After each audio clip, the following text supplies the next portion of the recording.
Hello guys, and welcome to an extremely exciting video from us here at Team Covenant. We got to start off by just saying thank you guys again for everything that you guys do for us and the support that you show us. It allows us to do this kind of stuff. It does. But on the videos, just buying tokens from us, buying packs from us, or miniatures, anything like that, it really allows us to push forward and be ambitious with what we're trying to accomplish with our Gaming Reborn mission. And we really do think that these tokens are kind of a big step forward in that direction. Yes, they are.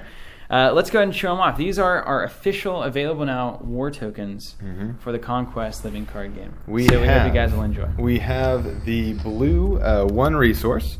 We have the teal 3 resource. We've got a red 1 damage, what I like to call hazard orange 3 damage. Blinking light, if you will. The blinking light, and then the battle token here, which functions as the first planet / initiative token. Yes. So we've actually combined those 2 tokens, and we'll get into that a little bit later. Yeah, so Jonathan and I have a few different things that I think are our favorite things about these tokens, and hopefully you'll have your own things as well. We'd like to tell you a little bit about the things that kind of drive us, what we wanted to create in this token set, and then what we kind of liked both during the process and after the process, seeing the tokens, playing with them, experiencing them, and some things that we picked up on.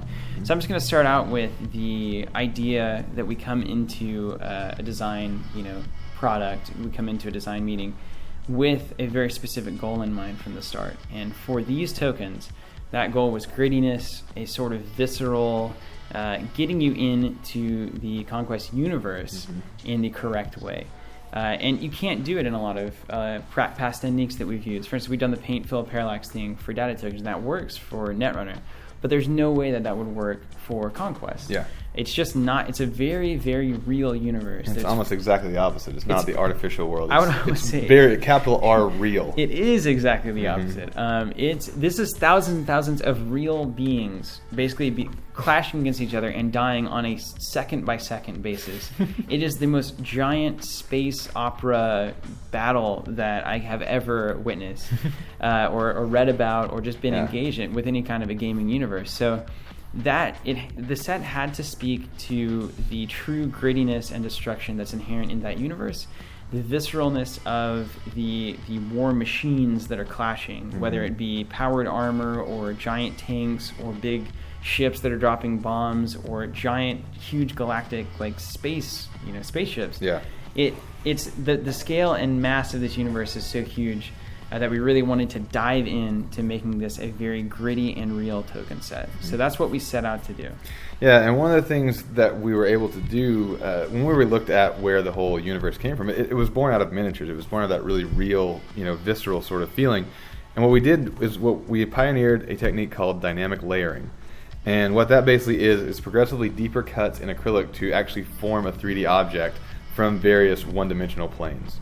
And so if you look here, it allowed us to, instead of just there being a gear on a token, you now see a whole clockwork mesh on a token.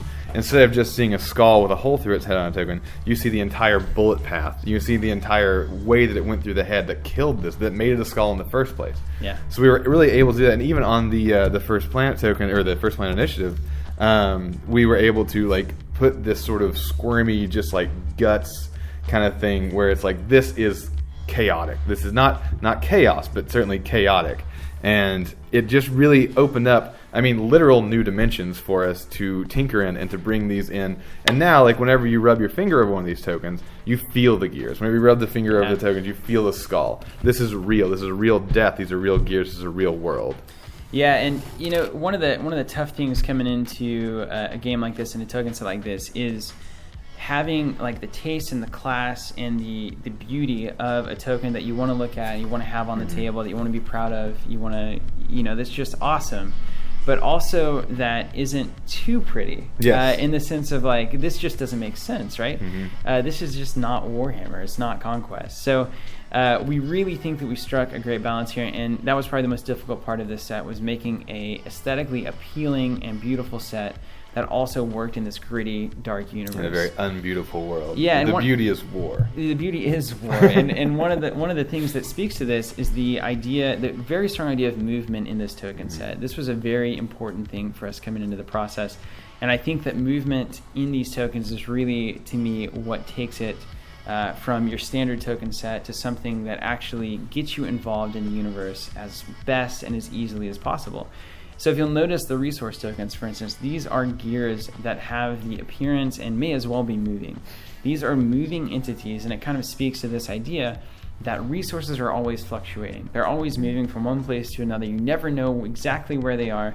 You send things over here, out here, you don't know. You get reports back. Who knows what actually happened? Did they make it? Did they not make it?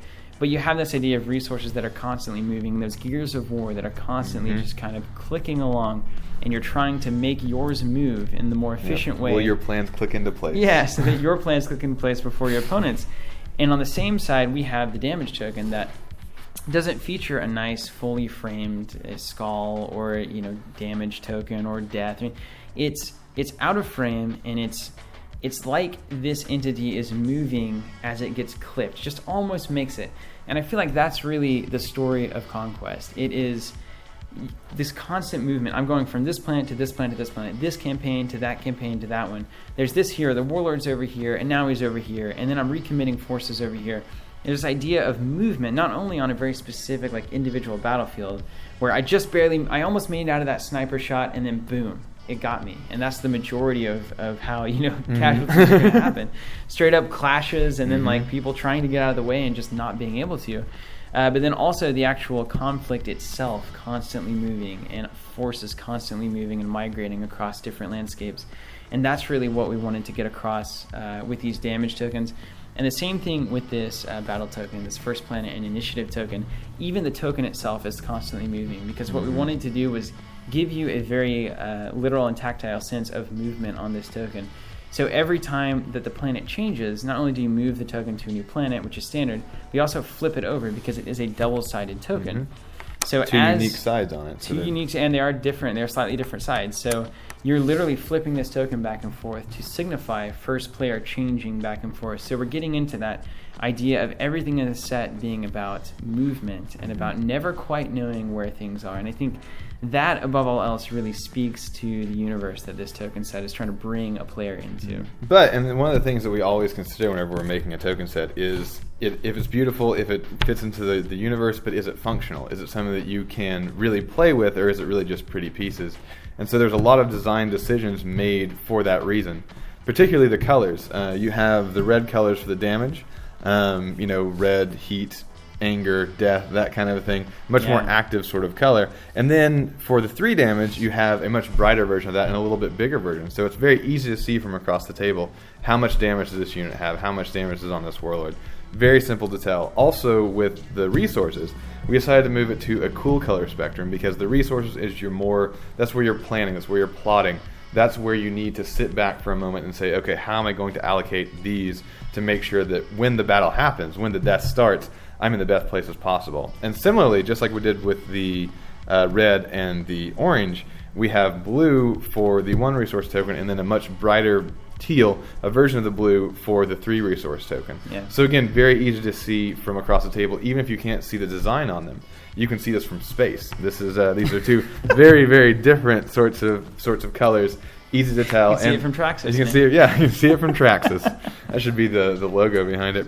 And then finally, we have the first planet initiative token here, and it is a neutral color because that planet is disputed. We don't know who it's going to go to. We don't know which side it's going to go to. Who's going to win? And that color sort of speaks to that. Just this is about to happen. This is where it's going to go. It is disputed, and therefore there will be a dispute here. So those are a few of the things that we're bringing up here, things that we took the light of in design, things that we paid attention to, and then things that just kind of emerged as we're playing the game. And as you guys can tell, I don't know if you can tell, but Jonathan and I are extremely excited about this. It's bottled up just energy that we finally get to put these out to the world and share this video with you guys. And we're just, as you can tell as we're talking, we're just amped up about this, right? So these are the tokens. This is our war token set. We'd love to talk for hours about this thing. And if you come into the store in Tulsa, we'll be happy to do that. If you ever see us in person, just say war token. See us at we'll Worlds start going. and have a word with us, or even just send us a contact form. We're happy to answer any questions. But just to 100% clarify, we have the 3 damage, which is larger than the 1 damage. And then we have the 3 resource larger than the 1 resource. That's correct. And think of these, if you guys are familiar with our Netrunner tokens, these are about the same size of 5 credit, and then the 1 credit is about the same size as the 1 damage. And they are actually cut through. These are sections of every one of these tokens, aside from the first planet token, are actually completely missing. They are cut through, and this is something that I think is a supremely interesting and eye-catching way to make a token. And we have dropped these and slammed these. And do you want to just slam one? Etc. We can continually slam tokens. We have been trying to crush them. They hold up. They make don't sure look that like they're they look okay, like yeah. they're pretty simple, but they definitely hold up. So, all of that to say, war tokens are here. You can order them now, and we just can't thank you guys enough. Thank you so much for allowing us to be ambitious, for allowing us to really push that's boundaries. Exactly right. We just wouldn't be able to do it if we didn't have the support of everyone out there watching and buying from us. So we think that this is certainly the most ambitious and fantastic thing that we have done as a company. And we look forward to continuing to push boundaries and to make new things happen, new technologies happen, and just give it our best shot. Yep, and it's by your support that we do that. So, thank you again. Thank you so much. All right, guys. War tokens are here. Go get them now. Thank you.